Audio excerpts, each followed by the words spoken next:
साइंसदान काफ़ी advance technology रखने के बावजूद बहुत अरसे से किसी हैबिटेबल प्लेनेट की तलाश में लगे हुए हैं, यानी कोई ऐसा प्लेनेट जहाँ पे जाके इंसान आबाद हो सके।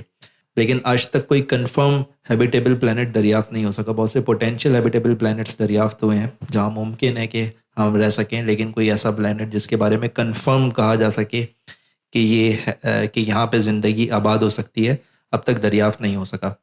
तो हमारी ज़मीन पे जहाँ बहुत से और दूसरे वेरिएबल्स हैं जो कि इस ज़मीन को रहने के काबिल बनाते हैं, उनमें से एक इम्पॉर्टेंट वेरिएबल हमारा चाँद, जो कि इस ज़मीन पर लाइफ को सपोर्ट करने में एक इम्पॉर्टेंट रोल प्ले करता है। मेरा नाम है हस्सान और आप देख रहे हैं मेरा चैनल स्लेट। और सबसे पहले मैं वही रिक्वेस्ट करूंगा जो कि मैं हमेशा करता हूं कि अगर आप चाहें तो इस चैनल को सब्सक्राइब करें ताकि मैं ऐसी मज़ीद वीडियोस बना सकूं। हमारा जो चाँद है वो ज़मीन के साइज़ के मुकाबले में काफ़ी बड़ा है। यानी ज़मीन के टोटल रेडियस को जब आप 4 से डिवाइड करें तो हमारा चाँद उससे थोड़ा सा और बड़ा है। और ये जो रेशो है 1/4 का ज़मीन और चाँद के दरमियान, ये सोलर सिस्टम के दूसरे प्लैनेट्स के मुकाबले में काफ़ी ज़्यादा है, क्योंकि सोलर सिस्टम के जो दूसरे प्लैनेट्स हैं उनके चाँद अ, उनके चाँद अपने प्लैनेट के मुकाबले में काफ़ी छोटे हैं।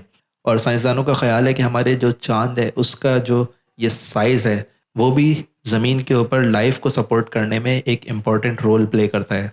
साइंसदानों का ख्याल है कि जब हमारी ज़मीन नई नई बनी थी उस वक्त मार्स के साइज़ का कोई ऑब्जेक्ट आके हमारी ज़मीन से टकराया, और इस कोलिजन के नतीजे में हमारी ज़मीन के कुछ चंक्स टूट कर स्पेस में चले गए, और फिर उसके बाद ज़मीन की ग्रेविटी ने उनको ज़मीन के गिर्द एक मदार में कैद कर लिया, और फिर ये छोटे छोटे चंक्स मिलकर सैचर्न की तरह का एक रिंग बनाने लगे। जैसे सैचर्न के ऊपर एक रिंग है, बिल्कुल उसी तरह का रिंग साइंसदानों का ख्याल है कि ज़मीन के ऊपर भी शुरू में मौजूद था, और वो रिंग ज़मीन के गिर्द घूमा करता था। फिर ये जो चंक्स थे ये अपनी ग्रेविटी की वजह से आहिस्ता आहिस्ता एक दूसरे के करीब आए और छोटे छोटे चांद बने, और फिर कुछ अरसे बाद ग्रेविटी की वजह से ये तमाम छोटे छोटे चांद मिलकर इन्होंने एक बड़ा चांद बनाया जो कि आज हम देख सकते हैं। और फिर सबसे पहले तो हम सबको अब ये बात पता है कि चांद का जो ग्रेविटेशनल पुल है ये ओशन के ऊपर टाइड्स बनाता है, और इन टाइड्स की वजह से हमें नेविगेशन में सपोर्ट मिलती है। हमारे जहाज़ इन टाइड्स की वजह से नेविगेशन में सपोर्ट हासिल करते हैं। उसके अलावा बहुत सी मछलियाँ और दूसरी सी लाइफ ऐसी है जो इन टाइड्स के साथ मूव करती है। लिहाजा जो फिशरमैन है वो इन टाइड्स को स्टडी करके उसको शिकार में आसानी होती है, और इन्हीं टाइड्स की वजह से साहिल समंदर पर बहुत सी मछलियाँ मौजूद रहती हैं जिनको इंसान शिकार करके खाता है।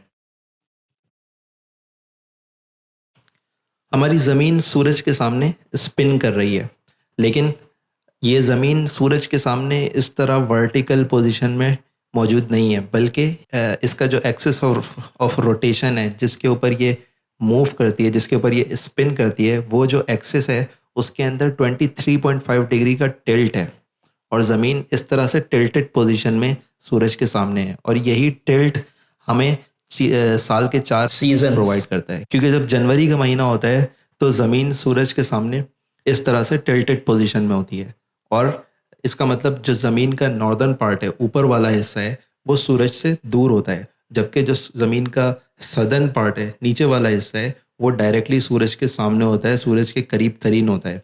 और यही वजह है कि जब सूरज की रेज डायरेक्टली इसके सदर्न पार्ट के ऊपर पड़ती हैं तो जनवरी के महीने में सदर्न हेमिस्फेयर में गर्मियाँ होती हैं। यही वजह है कि ऑस्ट्रेलिया और जो दूसरे सदर्न हेमिस्फेयर में ममालिक हैं वहाँ जनवरी का महीना गर्म महीना होता है, जनवरी से लेकर जून तक का।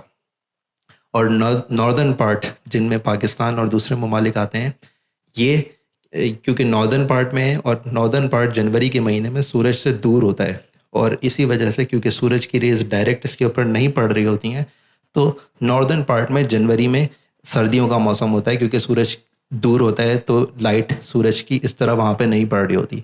लेकिन 6 महीने बाद जब ये ज़मीन घूम के दूसरी तरफ आती है तो अब जून के महीने में नॉर्दर्न पार्ट डायरेक्टली सूरज के सामने आ जाता है, जबकि जो सदर्न पार्ट है वो सूरज से अब दूर हो चुका होता है। इस वजह से जून के महीने में नॉर्दर्न हेमिस्फेयर में गर्मियाँ आ जाती हैं और सदर्न हेमिस्फेयर में ये ठंडा सर्दियों का मौसम होता है। यानी ऑस्ट्रेलिया वगैरह में जून के महीना ठंडा मौसम होता है, जबकि हमारे यहाँ वो गर्म महीना है क्योंकि हम नॉर्दर्न हेमिस्फेयर में मौजूद हैं। तो ये जो टिल्ट है ये हमें साल के 4 सीज़न प्रोवाइड करता है।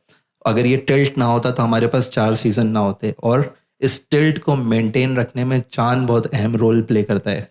हमारी ज़मीन का ये टिल्ट 1 डिग्री तक वेरी करता है, लेकिन अगर चाँद ना होता तो ये 1 के बजाय 10 डिग्री तक वेरी कर सकता था। तो इस वजह से चाँद इस टिल्ट को मेंटेन करके हमें 4 सीज़न प्रोवाइड करने में बहुत अहम रोल प्ले कर रहा है। और अगर चाँद ना होता तो ये टिल्ट 10 डिग्री तक वेरी कर सकता था, जिसकी वजह से हमारे मौसमों पे बहुत डैमेजिंग इम्पैक्ट पड़ सकता था। यानी हो सकता था कि सर्दियाँ और ज़्यादा ठंडी होती और गर्मियाँ मज़ीद ज़्यादा गर्म होती, जिसकी वजह से ज़मीन पर ज़िंदगी मुश्किल होती, या हो सकता है ना ही होती।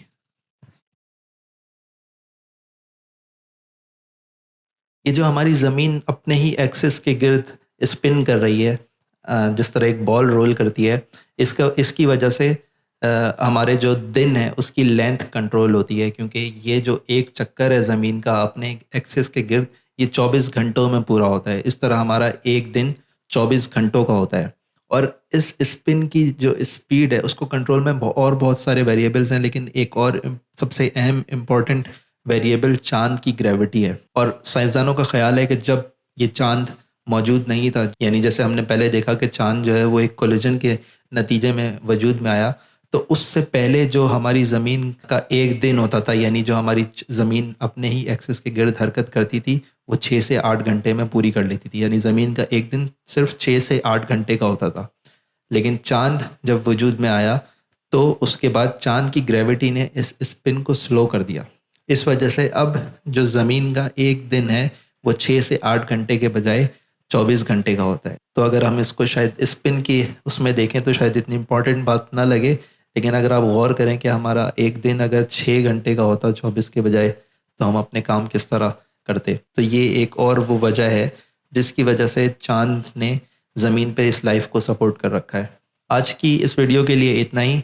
अगर आपको ये वीडियो पसंद आई है तो इसको लाइक करें और इस चैनल को सब्सक्राइब करें।